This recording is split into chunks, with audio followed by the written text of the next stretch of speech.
So early morning, Shaktoolik, got up, got ready. There were some indications that you needed to find the right trail out of Shaktoolik. Otherwise, you could spend a few hours sort of going around in circles or end up on the wrong path. So I had a pretty good idea of where it was. Had to go back down the main street.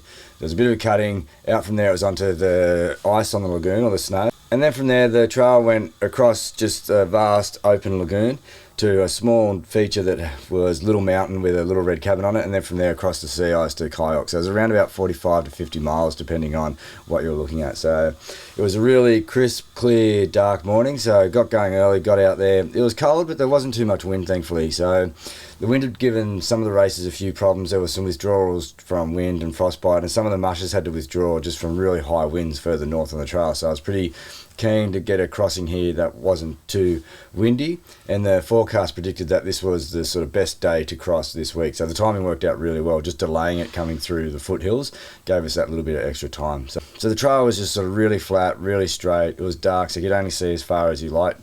Would sort of allow you for the first sort of 6-7 hours, and then the sun started to come up a little bit. So I was just watching the sun come up over the mountains.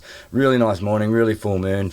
And then just as it sort of hit daylight, we hit the Little Mountain cabin. So one of the bikers that we sort of had been catching up with was in the cabin. He had a little fire going, a little bit of warmth, not too much, but it was enough just to take the edge off. So I stayed in there for coffee, a little bit of food, and then sort of got going to cover the really big portion of this leg, which was across that sea ice of Norton Sound. So got out there. The crossing went really well. So you could sort of see mountains on the far distance, so I knew that was where I had to go, and it just looked so far that when I got out there, and then throughout the day it didn't really seem to get much closer, but as you're going along you can kind of see just a little bit of a formation in the sea ice where two pieces of ice have collided, and it's kind of caused a ripple effect. So you kind of see that, and that's just what you focus on when you walk for the next hour or two. You get to that, you sort of climb over that, and that might be a metre high, it might be a little bit lower, go through that, and then you kind of see the next one about another 5 to 10 miles away, sort of thing. So you just walk towards that. So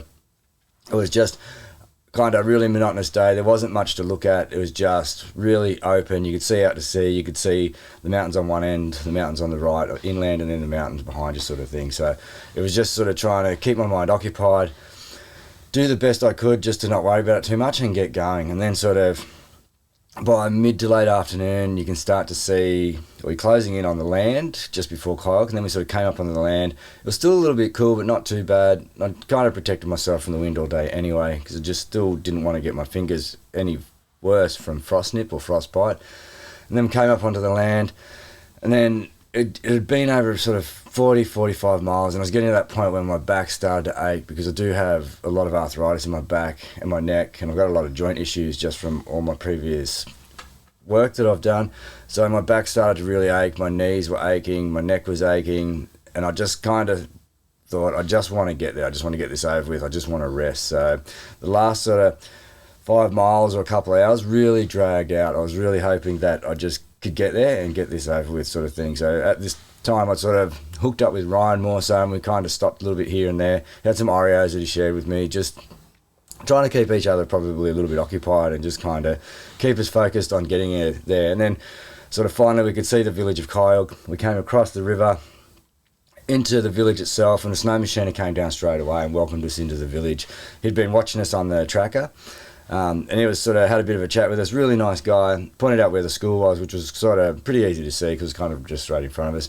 Went up to the school. School was locked, but there was a phone number on there to ring somebody. So we rang the contact, came down, unlocked the school, let us in, and from there we could go in. And again, it was showers. They let us use their home economics room for the kitchen, so we were able to cook. And one of the ingenious things that I hadn't realised or I hadn't thought of was when the cyclists came past us across the sea ice, Ryan had actually said to him, or asked him if he could get us some bacon, some eggs, and some pancake mix from the store if he got there early enough. So when we got in there was all this fresh food waiting for us for a really big breakfast the next morning. So kind of enjoyed that. I wish Ryan had told me about the Coke as well, because that would have gone down quite nice. But anyway, so we get in there, everything dry, everything sorted, had a decent feed, and sort of got ready to go to bed. Again, it was a modest fee, but after such a big day, I was kind of happy to just to pay it, get down, get somewhere to sleep, because I was still sort of pretty sore, and I knew the next day I had another sort of 45 miles to go, because all these towns are kind of strung out across really big distances. So it was sort of a good day. I was glad I got across the sea ice, and for me, that was probably one of the more exposed areas, and getting across there without any issues. I'm starting to get really confident now that I was going to be able to get to Nome. I just had to manage all the issues around my body and make sure that pain didn't turn into injury.